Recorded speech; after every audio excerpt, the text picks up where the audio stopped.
बाबुराम भट्टराईलाई भित्र थुनेको छ।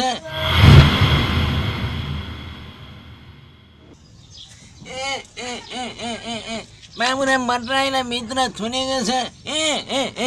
डाक्टर साहब को? म पत्रकार डाक्टर साहब। पत्रकार आयो अरे खै। यो जेलभित्र चाहिँ अनुहार देखाउनु मिल्दैन वास्तवमा। के भन्न आउनुभएको? अनि डाक्टर साहब के भएर अनि तपाईँलाई यहाँ प्रहरीले पक्राउ गरेर ल्यायो त?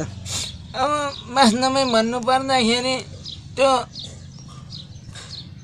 निर्वाचन आयोगमा चाहिँ निर्वाचनमा त्यहाँ नारा लाउँदै थियौँ अनि त्यहाँनिर हल्ला भयो भनेर यता ल्याइदिएको पुलिसले। अनि के हो तपाईँको पार्टीको मान्छेले निकै नाराबाजी गर्दैछ बाहिर? होइन, नाराबाजी गरेको होइन, त्यहाँ रमाइलो गर्नु आएको। हामी चाहिँ हाम्रो चुनाव चिन्ह चाहिँ कस्तो बनाउने भन्ने कुरो पाएको थियौँ, त्यसैको रमाइलो गर्न मात्रै आएको पुलिसले धुने। अनि डाक्टर साहब के हो अनि तपाईँको कपाल पनि ठाडो ठाडो देख्छु। यो त्यो अघि त्यहाँ त्यो गाडीमा हाल्दाखेरि पुलिसले तानेको, त्यो पुलिसको म सर्वा गरिदिन्छु सिधै त्यो इन्सपेक्टरबाट डिएसपीमा हालिदिन्छु म। अनि प्रचण्ड त पहिले आफ्नै पार्टी थियो होइन? त्यसको कुरो नगर्नुहोस्, त्यसको कुरो नगर्नुहोस्।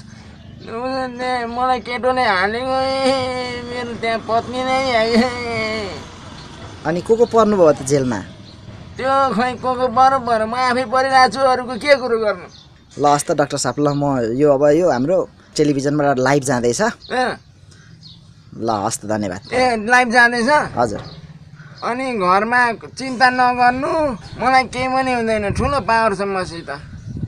ल हस् त, धन्यवाद।